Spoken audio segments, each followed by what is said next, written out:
de commencer cette vidéo, j'aimerais bien sûr présenter mes excuses par rapport à mon grand retard. Ne vous en faites pas, je compte bien régler ça en faisant, on va dire, allez, 3 vidéos de suite à la chaîne pendant 3 jours. Comme ça, moi, c'est mon petit cadeau de pardon, on va dire ça comme ça. Ce sera pas toujours comme ça, ne vous en faites pas, le temps que je reprenne entre guillemets mon terrain de vie. Parce que le problème en fait, c'est que j'ai été malade pendant au moins 1 voire 2 semaines. Donc voilà, ça m'a un peu bloqué sur mon élan. Mais c'est bon, je suis de retour et je pense sincèrement, plus sérieusement surtout, que cette vidéo va être extrêmement compliquée et très, on va dire, dure par rapport à certains sujets. Donc voilà, allez, passons au plus vite à la vidéo et vous comprendrez plus tard. Même si avec la miniature, je pense que vous avez déjà largement compris. Allez, générique.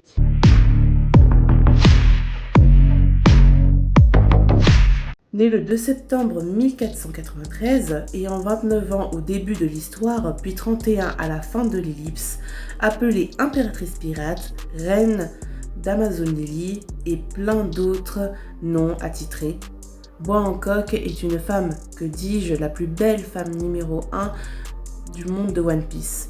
Mais attention, cette femme ne se définit pas que par sa beauté. Son histoire a aussi plusieurs problèmes à révéler. Portant un masque pour cacher ses plus grandes faiblesses, tout en prenant soin de son peuple et son île. Hancock a appris à ne plus faire confiance aux hommes à cause de son passé, qui pourrait l'aider à s'affirmer de nouveau et à retrouver la confiance qu'elle avait perdue autrefois.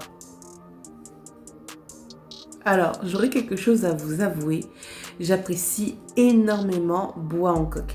Pas seulement grâce à sa beauté, parce que oui, c'est vrai, ça compte un peu, mais aussi son histoire. Parce que ça, enfin, je veux dire, Oda essaye de raconter entre guillemets son passé, de comment est-ce qu'elle est arrivée à devenir la reine qu'on connaît tant, un peu égoïste et tout au début évidemment de l'histoire. Et je dois admettre quand même que j'ai un peu craqué. Et j'aime bien aussi un peu dans son histoire un peu le mythe de la Gorgone. Voilà, vous connaissez l'histoire. Mais bon, quand même, ce que je trouve un peu dommage, on va dire ça comme ça, dans le, entre guillemets, fandom de One Piece, c'est que on parle beaucoup de la beauté de Boa Hancock et un peu de son passé, mais j'ai l'impression que il n'y a pas beaucoup, en tout cas de youtubeurs que je connais, qui détaillent, entre guillemets, son passé. Même si il peut y avoir plusieurs suspicions, et Oda, j'imagine, n'a pas tout voulu mettre, entre guillemets. Bon, on sait déjà que lorsqu'elle était petite avec ses sœurs, elle a été kidnappée, elle a été vendue en esclavage par les dragons célestes et tout. Voilà. Et qu'un homme poisson est venu la sauver et tout, là. Ça, on sait, mais ce que je veux dire par là, c'est que très peu de youtubeurs parlent du fait de pourquoi est-ce qu'elle a eu le Miro Miro no Mi, ainsi que ses sœurs, parce que quand même c'est des fruits assez forts, assez puissants. C'est plus dans le domaine du combat, et de ce que j'ai cru comprendre, ils lui ont donné ce fruit pour, on va dire, entre guillemets, leur désir. Bref, j'ai pas envie de... Purée, rien qu'en disant ça, ça m'écoeure. Enfin bref, c'est ça en fait que je comprends pas très bien, parce que le fruit Miro Miro no Mi donne la capacité au porteur de, vous savez très bien, de statifier les gens rien que par la beauté du porteur en question. Donc c'est ça en fait que je trouve un peu étrange. Pourquoi avoir donné à une enfant ce genre de pouvoir qui est plutôt assez quand même entre guillemets dangereux, et à ses sœurs des Zoan de type un peu serpent. C'est ça en fait que j'arrive pas vraiment à comprendre. Bon, en même temps, pourquoi comprendre la mentalité de ces dragons célestes à la noix, voilà. Et du coup, cette vidéo en fait sera un peu pour, entre guillemets, plus illustrer, enfin sublimer, pas vraiment sublimer parce que ça se sublime pas le passé entre guillemets, mais un peu plus détailler l'histoire et surtout le passé de Boa Hancock parce que je pense que on en a vraiment grandement besoin. Et j'hésiterai bien sûr pas à dire certains termes, hein. En parlant de certains termes d'ailleurs, j'avais beaucoup réfléchi à dire pour un certain mot entre guillemets cœur violet, mais après je me suis dit bon, autant quand même directement dire les termes et puis voilà, c'est beaucoup plus facile, hein. Après voilà, YouTube se débrouillera avec. Bon, j'essaierai d'eux, mais je sais pas encore. Bon, pour ceux qui ne comprennent pas, je crois que je vais plutôt utiliser les termes entre guillemets V, le grand V. Voilà. Donc voilà, je sais pas vraiment. Je suis pas sûre si dans YouTube on peut vraiment parler de ce genre de sujet, du viol et de tout, c'est très là. Bon, à un moment donné, il faudra y aller. Donc, voilà ce que je vais faire. Je vais d'abord le plus important dans le passé de Boa Hancock, c'est surtout son enfance, parce que c'est à ce moment-là qu'elle a été capturée. Il faut savoir que dans Amazon Lily, toutes les femmes sans exception, enfin, il pourrait y avoir des exceptions bien sûr, mais toutes les femmes rêveraient d'aller dans le bateau de pirate Kuja. Et c'était le rêve évidemment de Boa Hancock et ses sœurs, ce qui bien sûr est arrivé. Mais pendant cette expédition, elles ont été capturées. Donc,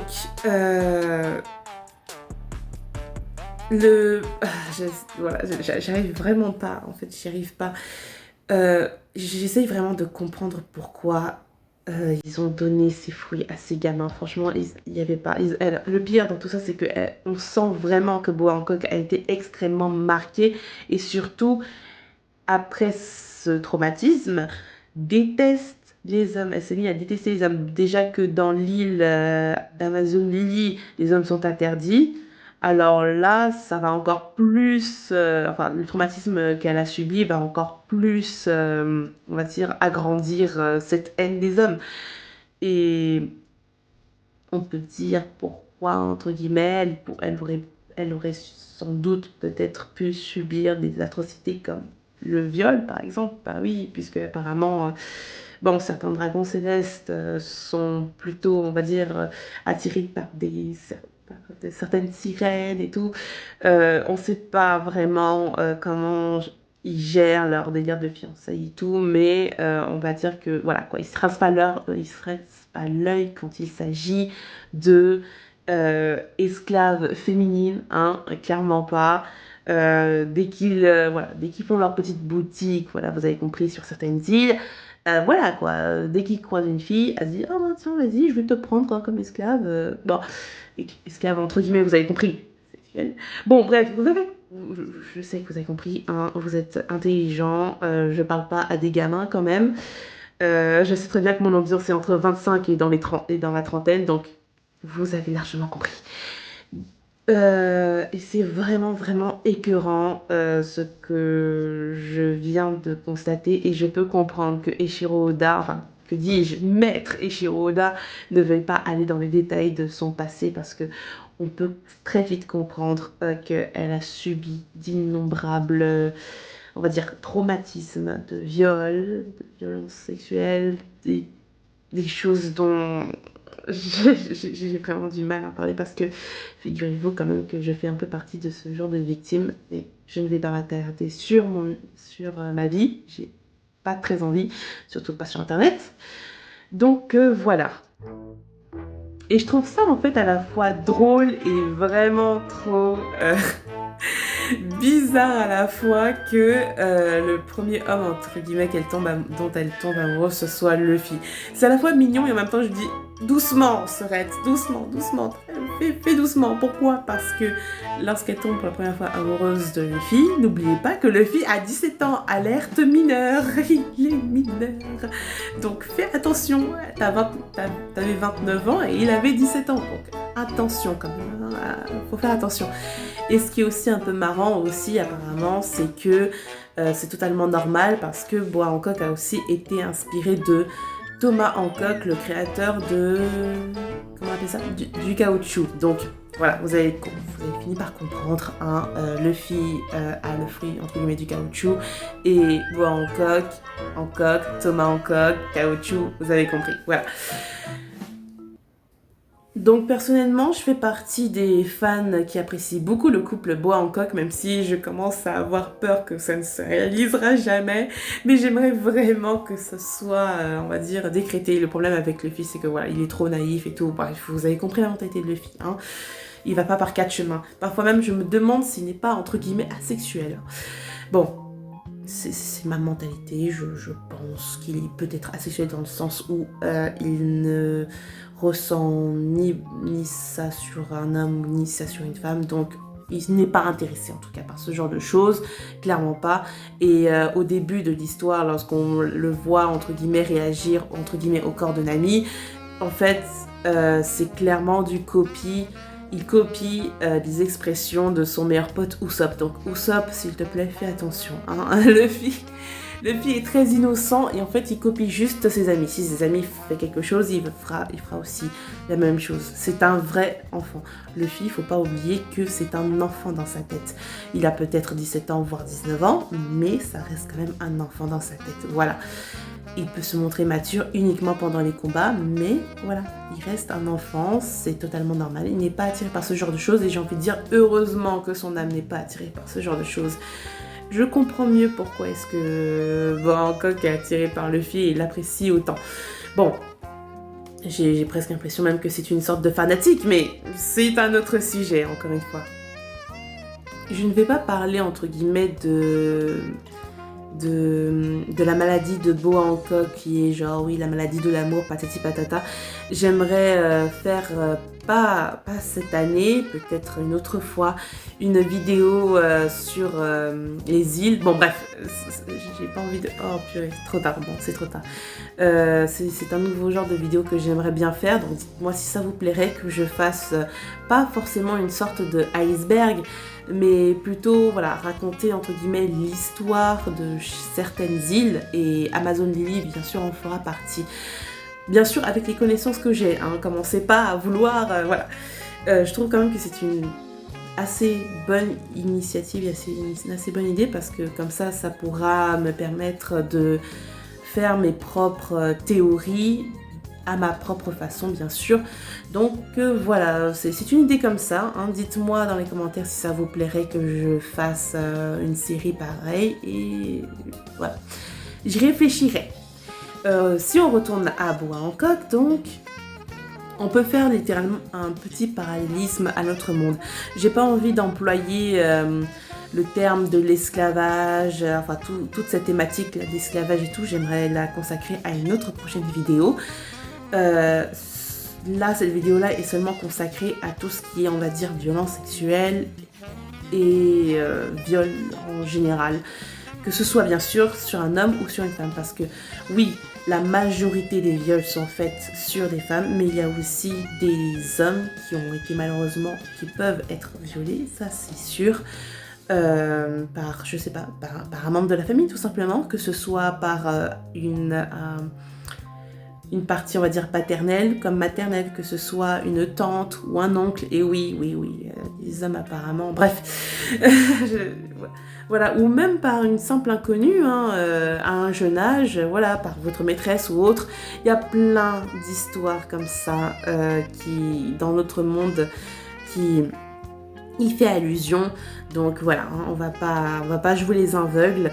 Donc oui, le viol peut être très bien... Enfin, la victime d'un viol peut être une femme, majoritairement évidemment, mais aussi par les hommes.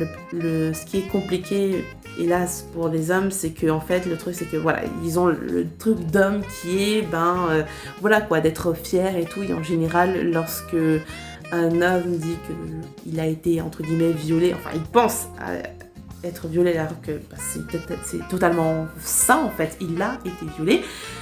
En général, son entourage va dire mais t'aurais dû profiter, nanana, t'es pas un vrai homme, bref. Les émotions, hein, vous, les hommes, vous savez très bien, hein, tout le monde vous n'arrête pas de vous dire, oui, il faut cacher ses émotions, nanana, un homme ne doit pas pleurer, si t'es un vrai homme, tu dois pas pleurer, patati patata. Vous connaissez ces phrases-là, je ne vais pas vous les redire, hein, vous savez très bien. Et je trouve ça quand même un peu dommage, évidemment, parce que, en fait, le truc, c'est qu'on est tous des humains, que l'on soit un homme ou une femme, on est tous des humains, et en fait, il y a il y a ce délire un peu masculiniste, entre guillemets, qui divise les hommes et les femmes dans le sens où, oui, les femmes ont le droit d'être sentimentales et tout, pati patata, mais un homme aussi a le droit d'être sentimental, un homme aussi a le droit de pleurer. Pas tout le temps, évidemment, mais parfois, et je peux vous accorder, hein, les hommes, ne vous en faites pas. Vous avez le droit de montrer de vos émotions, mais à des gens de confiance. Si vous pleurez avec des gens qui ne sont pas vraiment de confiance et tout, vous savez que voilà, ils vont se moquer de vous au quart de tour, ce n'est même pas la peine d'y penser. Faites très attention. Si vous voulez montrer vos émotions, si parfois vous sentez que vous avez un énorme poids et que vous voulez en parler, ne vous en faites pas, vous avez totalement le droit. Donc, entre potos, entre bros, hein, entre mecs, si vous sentez que votre amitié est extrêmement forte, voilà, et tout, bon, vous-même vous connaissez, euh, vous avez le droit de exprimer vos émotions, bien sûr, sans moquerie. Bon, sans moquerie, MDR, là je suis en train de parler des hommes, évidemment, qu'il va y avoir des moqueries, mais bon. Gérez ça par vous-même, essayez, mais sachez juste une chose, vous avez très bien le droit de montrer vos émotions, de pleurer ou autre. Voilà, je mets ça comme ça. Après, voilà, en fait, c'est ça le truc, il faut toujours trouver le juste milieu, parce que nous j'ai l'impression que c'est ça notre problème, en fait. Tout est dans l'extrême. Oh, il ne faut pas montrer ses émotions, tu dois être un homme viril, tu dois faire ceci, tu dois faire cela, nanana, c'est de l'extrême. Ou alors, lorsqu'on dit oui à un homme de montrer ses émotions, genre oui, tu dois tout le temps pleurer, oui, t'as le droit de te plaindre, nanana. J'ai l'impression que dit comme ça, c'est un peu à l'extrême. Non, il faut toujours trouver son juste milieu. Pareil pour les femmes d'ailleurs. Et c'est pour ça que, on va dire, comment on dit ça? Contrôler ses émotions, c'est extrêmement important. Bon, je ne vais pas vous donner une leçon sur comment contrôler vos émotions. Je ne suis pas experte sur ce genre de choses, mais vous pouvez très bien trouver quelques exemples par rapport, enfin, quelques leçons que vous pourrez faire pour pouvoir contrôler vos émotions, entre guillemets. Moi, laisse tomber pour moi, je ne suis pas une grande experte, mais je sais que, voilà, quoi, par exemple, la méditation peut vous aider. Tout est un délire de spiritualité, si vous voulez, vous voyez. Après, je dis ça comme ça, encore une fois, je ne suis pas une experte. Alors, faites vos propres recherches sur ce genre de choses. Je suis vraiment désolée, mais voilà, je voulais juste que vous sachiez que vous avez le droit de montrer vos émotions à de bonnes personnes, à des personnes de confiance, d'accord? Pas à n'importe qui dans la rue ou je sais pas quoi, parce que sinon, bah, voilà, votre réputation en prendra un énorme coup. Et concernant les femmes, ça va être... Alors... Moi, je suis le genre de fille qui veut être dans la modestie des choses. Voilà. Donc, je sais pas comment vous dire ça. En fait, le truc, c'est qu'il faut totalement changer la mentalité du peuple, entre guillemets, dans le sens où il faut apprendre aux hommes de regarder autre part lorsque une femme se pointe, hein, ne pas regarder derrière soi, n'est-ce pas? Ne pas regarder le popotin, ne pas regarder la poitrine. Une femme n'est pas un objet. Il faudra vraiment, mais vraiment, que vous mettiez ça dans votre tête. Vous n'êtes pas des objets. Les femmes ne sont pas des objets.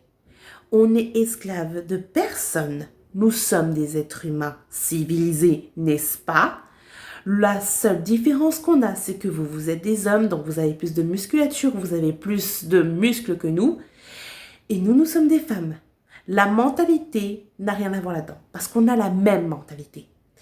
Et c'est ce que je voulais en fait remettre au point par rapport au délire de matriarcat et matrilinéaire de mon ancienne vidéo sur Vivid. D'ailleurs, je sais que vous avez extrêmement surkiffé la vidéo, vu le nombre de vues que j'ai eu, et je vous en remercie. il y avait une chose que j'avais complètement oublié de vous dire, c'est que, enfin, peut-être que je l'ai dit sans forcément me souvenir, le matrilinéaire et le matriarcat, pardon, ne peut pas être une solution. Parce que j'ai remarqué évidemment en faisant mes recherches que pas mal d'entreprises qui se disent féministes ont les mêmes, on va dire, actions, les mêmes manières de faire qu'une entreprise, on va dire, masculine.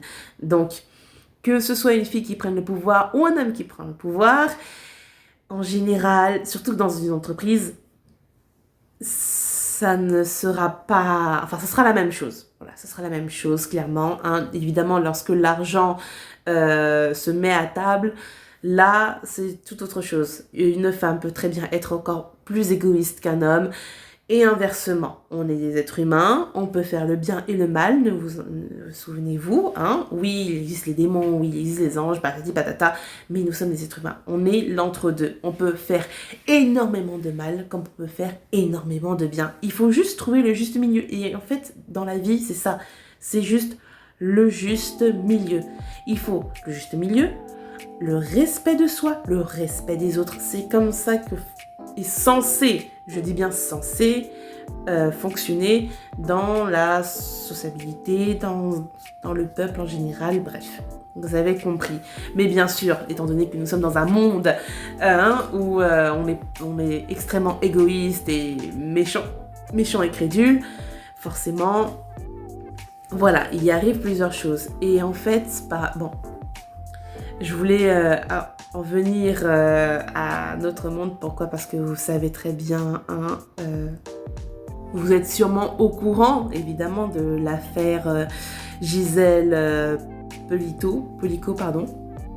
Alors, cette affaire, je ne vais pas faire un grand résumé là-dessus, d'accord? C'est tellement horrible que je ne veux même pas m'attarder là-dessus. Si vous voulez connaître qui est Gisèle Pelicot, je vous en prie, vous avez des médias pour ça. Hein, allez faire votre recherche, écrivez Gisèle Pelicot et vous allez tout comprendre l'histoire. Je ne vais pas faire de résumé là-dessus, mais c'est tellement horrible. Oh, c'est tellement horrible. Mais est-ce que vous vous rendez compte? Plus de 83 viols commis sur cette femme sans qu'elle s'en rende compte. Et j'aimerais revenir sur le délire de viol parce que, bon, apparemment, c'est peut-être pas acté sur certaines mentalités de certaines personnes, donc je mettrai la définition, pardon.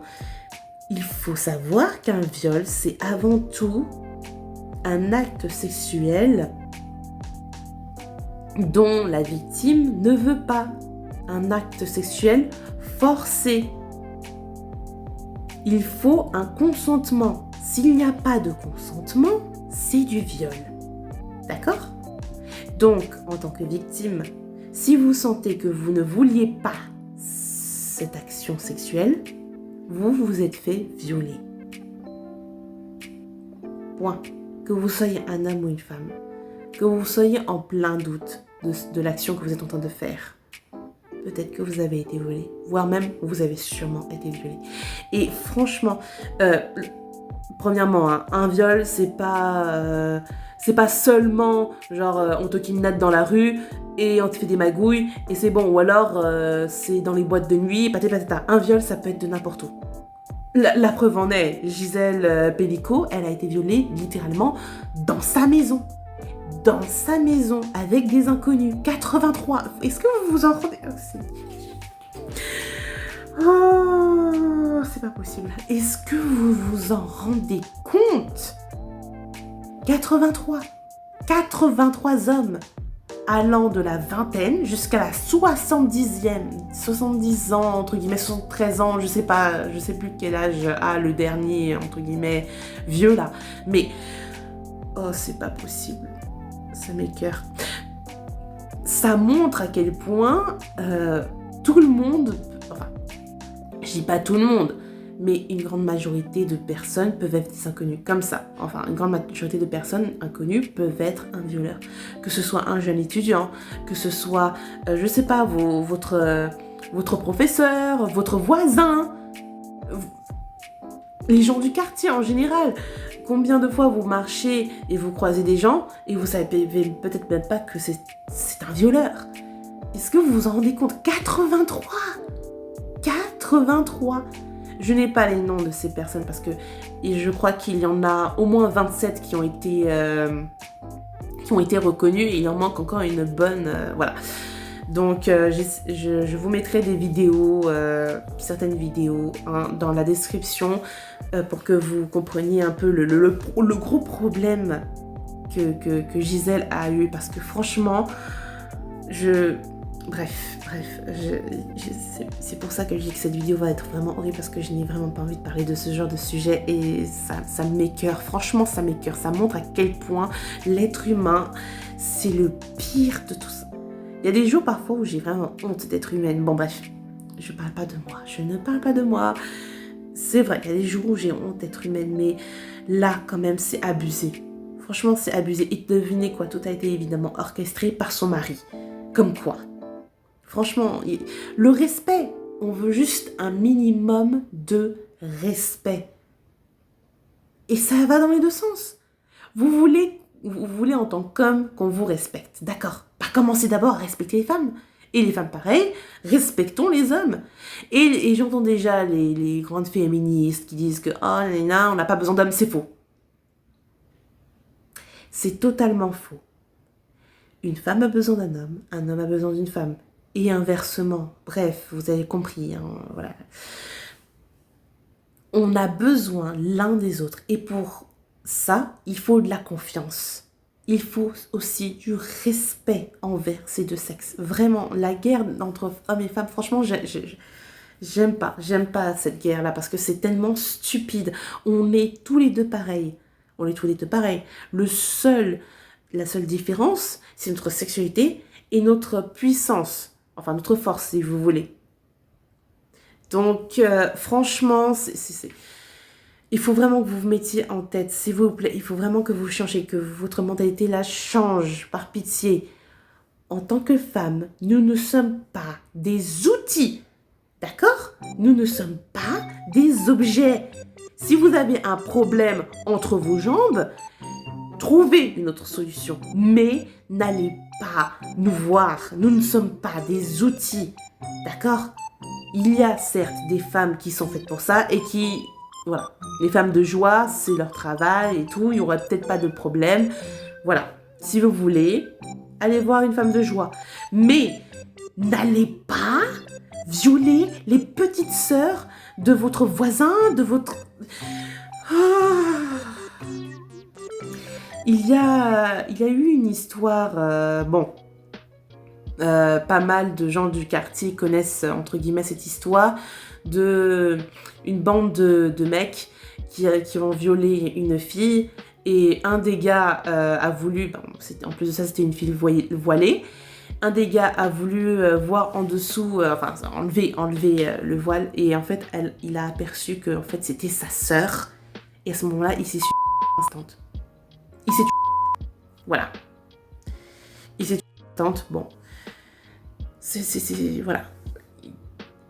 Lui et sa bande de potes ont violé sa sœur et sans même qu'ils s'en rendent compte. Ne faites pas quelque chose, une action que vous aimeriez pas qu'on vous fasse. Cette phrase est tellement simple. Vous détestez quelque chose, faites en sorte que vous ne fassiez pas cette chose que vous détestiez à une autre personne. Tout simplement. Le karma, ça existe. Le karma, ça existe. Franchement, bref. Tout ça pour revenir, entre guillemets, parce que là, c'est bon, on a parlé de notre monde, hein, assez chaotique. Revenons à Bois-en-Coque.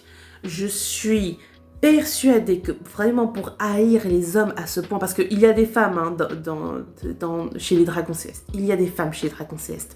Mais pour qu'elles haïssent autant les hommes, c'est que je suis désolée. Elle était peut-être jeune, mais elle est forcément passée par cette étape-là. Bon, Maître Oda ne veut pas montrer ça parce que voilà, One Piece, c'est un manga, c'est un shonen, c'est censé être pour les gamins. Donc voilà, faut pas montrer des choses violentes entre guillemets, je peux comprendre. Mais je suis persuadée, et c'est vraiment écœurant, c'est vraiment dommage, je suis persuadée qu'elle ait vécu ça, elle ait vécu énormément de violences sexuelles, énormément de viols sexuels, plusieurs fois avec ses sœurs. Et le fait qu'elle ait ce pouvoir-là un peu de pétrifier les gens, c'est seulement dû à sa beauté. Je pense que c'est ça, c'est peut-être dû à sa beauté, mais un jour, je l'espère, ça va faire un renouvellement de situation parce que franchement, c'est d'une stupidité. C'est un peu le serpent qui se mord la queue, c'est d'une stupidité qu'il ait donné. Qu'ils aient donné le fruit de Miro Miro no Mi à Boa Hancock parce que c'est vraiment le serpent qui se mord la queue.